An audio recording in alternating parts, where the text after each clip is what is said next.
明と申します。今日よろしくお願いします。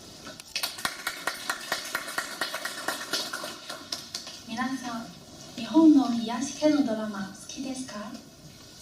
癒し系のドラマに平和なテーマがとても多いです。常に私の心を癒します。ある日、先生が作文を書くように指示しました。そのテーマは、なぜ日本に留学しましたかでした。私は日本人の優しさを理由の一つに書きました。でも先生はそれを厳しく批判しました。よく見ろ、日本人は冷たい、全然優しくない。また先生が例を挙げまし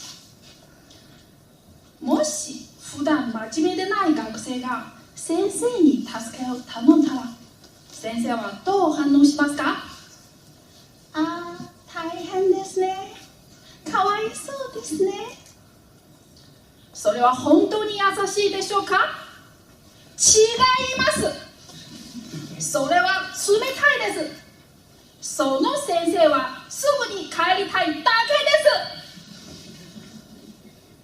す。とってもショックでした。もし私がそばで見ていたら、きっとその先生は優しいと考えます。親切な顔をすぐに想像できるんです。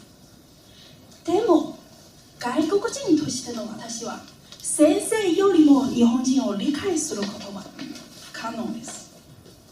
そして冷静に考えると、ドラマで見た日本人の冷たさが目の前に浮かんできました。例えば、ある人がいじめられる場合、周りの人たちは私に関係ないと言って無視します。確かにそんな日本人とっても冷たいです。先生の話を理解しました。しかし日本に来て以来、いろいろな日本人から優しさを感じました。認知障害者の方向けのボランティア活動を参加していますか？あるおばあちゃんがメンバーにケアするとき、まるで自分の孫のような親切で、とても辛抱強いと感じました。先生の話と自分の感覚、どれが正しいですか？どうもすっきりしないんです。そしていろいろ考えると、心の矛盾が少し解けました。人間は他の人に差別対応することがあります。先生もそもそも普通の人間です。でも、もし先生がいじめられっ子を無視したら、それは冷たいと言えます。しかし、先生が真面目でない学生に大変ですねというのは冷たいとは言えません。それは思いやりのある優しさと思います。また、時々中国人から聞く話があります。日本人は偽善だというものです。親切な態度は本心からではなく、見せかけだけだというんです。よく考えましたが、やはり私同意しません。もちろん偽善的な人もいるし、日本人は空気を読んで話をするのも好きなようです。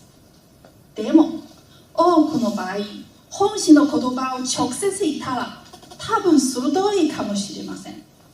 相手はそんな鋭さを受け入れることができるんでしょうか？判断するのは難しいです。だから相手の気持ちを十分に考えて、もっと優しい言葉を使った方がいいです。やはり私決めました。優しい人になりたいです。日本で多くの人が相手の気持ちを気にするから、相手に傷つけないように話します。今の私はこれを学びたいです。以上です。ありがとうございます。